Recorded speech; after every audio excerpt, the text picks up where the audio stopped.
Hello and welcome to Andy's FPL Apprentice. This is our first video during the World Cup break where we'll have a look at my first draft for what's effectively a wild card ahead of Gameweek 17. I'll take you through the players that I'm looking at and how I build a wildcard team essentially.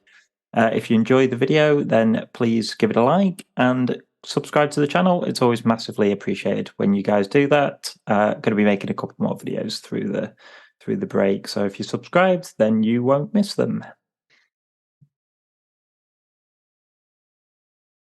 So I've not built this team beforehand. I'm going to kind of live build it now, essentially just to show you how I go about building my wildcard team. I don't start from top to bottom. I kind of start off with the players that I think are 100% necessary for my team. So for me, that is going to be, surprisingly enough, it's Erling Haaland. I don't need to say too much about that one. Secondly, it's going to be Martinelli. Now, the reasons for that are because, well, it's twofold really, and they're both related to money. One, I think he's a fantastic option for his price point. I think he's now priced at 6.8, is he? But essentially, I just don't think there's any sort of better options for his price point. I don't see him losing his place anytime soon. And secondly, I bought him quite cheaply. I think I bought him at 6 million, so I'd lose. Well, I've had him all season. I think he started at 6 million. So I'd lose 0.4 million. For a player that I think I want kind of long term, it doesn't seem worth losing that value on him. Third one is Andreas Pereira, for kind of similar reasons. He sat on my bench most of the time and was my first bench option. I didn't mind at all when he came into my team. He got me some points, and there was quite a few weeks where he sat on my bench and got points. But these are the kind of risks that you take with decent cheap options. But I'm pretty sure it'll be in my starting squad. I think the only way I would change that is if I decided to go for a 3-5-2 formation or something like that. But provided I'm starting with 4 in midfield, then Pereira will be my midfield sub.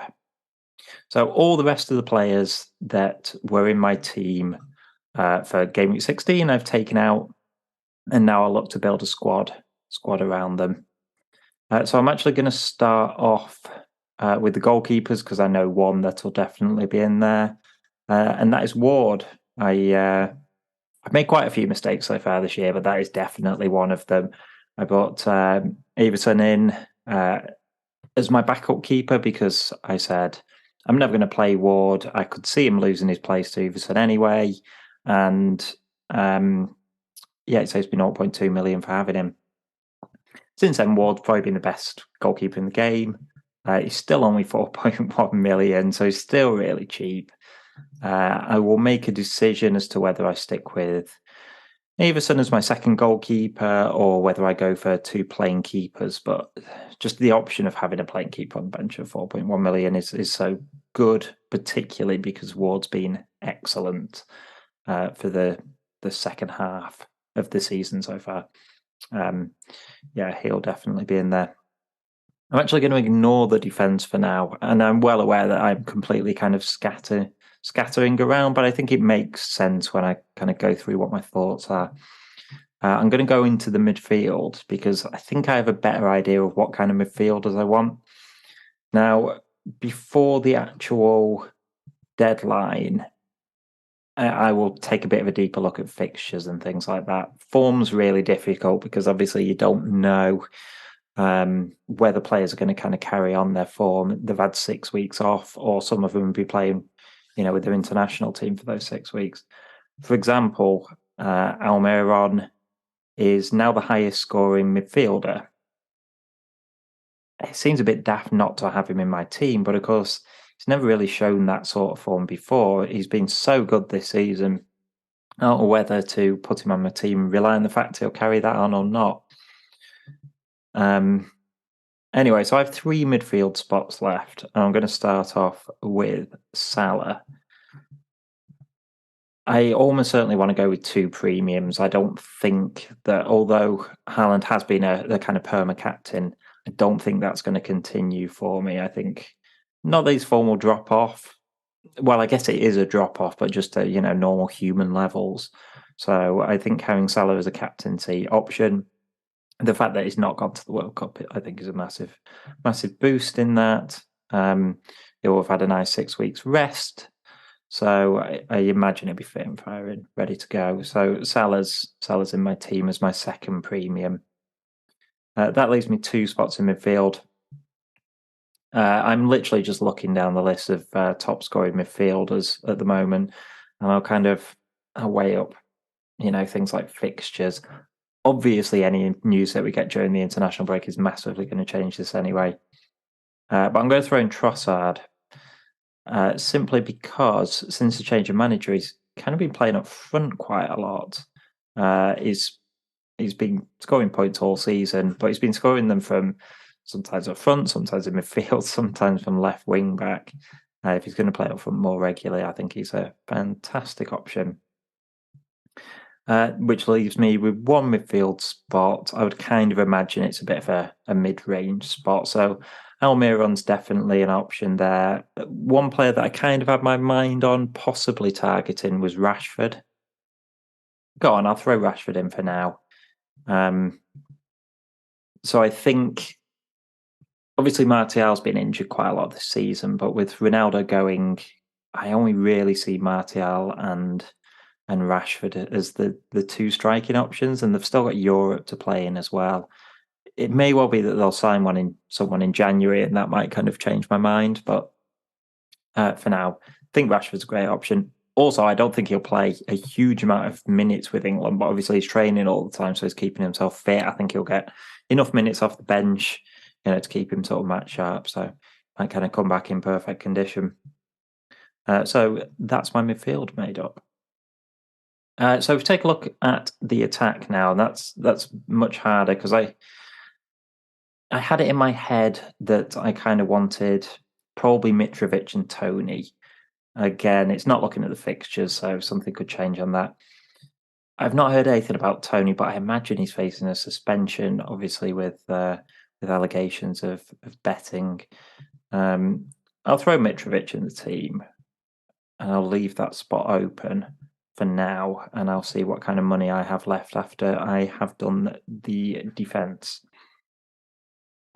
So defence, I'll leave goalkeeper for now because it depends how much money I've got left. I've not been overly impressed with Cancelo. I think his attacking numbers are definitely down this season. And City have conceded the odd goal. Not a huge amount, but they certainly haven't been as defensively solid as they've been.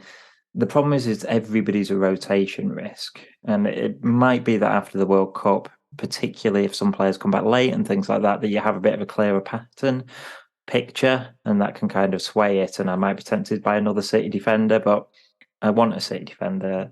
They've got a couple of, double game weeks as well. I'm going to leave Cancelo in there. I'm also going to leave Kieran Trippier in there simply because I want a Newcastle defender. He's the top scoring defender by a mile, Trippier, because he just gets so many bonus points. I can't see a reason not to have him. Again, it could change. Like if he plays every minute with England and England get deep into the tournament, there could be justification. To be honest, I'd just go with a different Newcastle defender. I want a Newcastle defender in there, so like it would probably be Sharp. But yeah, for now, Trippier can stay in. And another one that I definitely want is an Arsenal defender. Now I've got Ben White at the moment, who, to be honest, I'm sort of tempted to still go with. Like his point scoring potential isn't that much worse than Saliba and Gabriel, but at the moment he's saving me like $500,000. That's probably worth it. Now, if I had money to spend, if I do this draft and I've still got a ton of money, then I probably will just upgrade, because I do think that Saliba and Gabriel are more likely to get higher points. They're both like an aerial threat. Corners, things like that, get goals and assists from little knockdowns. Yeah, I'll leave White in for now, and then I'll see where the money situation is. Next defender, I'm going to throw in a cheap one. I'm not playing 5 at the back, so I need a bench option. I've had Nico Williams in all season. It's done absolutely fine for me. I don't have any sort of main issue with it, but I think if I'm going to go for a cheap defender, then I'm probably going to go for Patterson instead. Let me just find him. There we go. Who started the season fairly well, but was injured and obviously hasn't played. I think, yeah, he hadn't started a game since Gameweek 8, and then he came off the bench a few times. But he had 90 minutes in the last game before the break, and I think he is most likely to start as Everton's first choice right back. So I think he's just about my favoured £4 million defender. Doesn't really matter much anyway because he'd be sat on my bench pretty much all the time. That leaves me quite a lot of money still to spend. I've got 19.3 million. I've got a goalkeeper, probably first choice goalkeeper. I've got a defender, and I've got a striker. At the moment, I've really only got 2 out and out bench options, so I can afford one of them to be a bench option as well.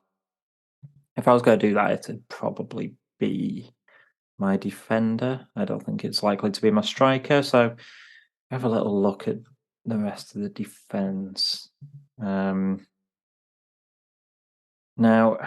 it's it doesn't matter massively. This is just my first draft, but I don't know that there's any other defensives that I'm particularly bothered about targeting. I know United have fairly decent fixtures, I think, after the break. Yeah, they've got Nottingham Forest, Wolves, and Bournemouth in the first 3, although they do have City and Arsenal afterwards. I'm going to throw in Dallo. Again, if I realise I've got a ton of money, that's the time where I start thinking about premium defenders. Like, is it worth taking a risk on Trent, for example? Robertson's had a break. Maybe he's the one to kind of look at. Well, I don't see Trent playing a huge amount of minutes for England. But, I'll see where the money's left after that. So that leaves me with 14.5 million. The goalkeeper doesn't matter massively because the prices are pretty similar. I was always worried about the Newcastle double up in defence. I've had Pope and Trippier for a little while, but in all honesty, it's kind of worked out for me. So I'll throw Pope back in goal, which leaves me 9.3 million. Obviously, your own drafts will look slightly different. A lot of you will have probably more money than me, but such is life. If you've got less money, then obviously there's loads of places this team can be kind of downgraded. And then onto the attack. I'd probably just get, the most expensive option that I can afford is Darwin Núñez. The other option is Jesus, really. Jesus is a solid pick. He chips in rather than absolutely dominates. I think he's regressed a little bit back down to his City form, where he's a great player. I am a Man City fan, and I love Jesus. He works so hard. He starts the press. He's a great player, but he also isn't prolific in front of goal, and I don't think he'll, I don't think he'll be competing with the top players. So I don't think he's absolutely unbelievable for his price point, but Darwin, I think his ceiling is probably a little higher, but he's massively inconsistent. For now, I'm going to throw in Jesus, but undecided on that one. And that actually leaves me with 1.3 million still in the bank. But I'm happy with that. That gives me a sort of basis to work off. In fact, just because I said I would do it if I had money left over, I'm actually going to upgrade Ben White and put in Saliba, which leaves me with 0.6 in the bank. Absolutely fine. I think my team comes in, it's around 100 million anyway. So pretty much anybody should find that affordable. A huge amount of things will sway what my eventual team ends up looking like. for example, we'll get some press conference. We'll also have League Cup matches before then. If England go deep into the tournament, then maybe I don't want Trippier in my team if he plays a lot of minutes. Things like that. If Portugal go deep, maybe I don't want Della.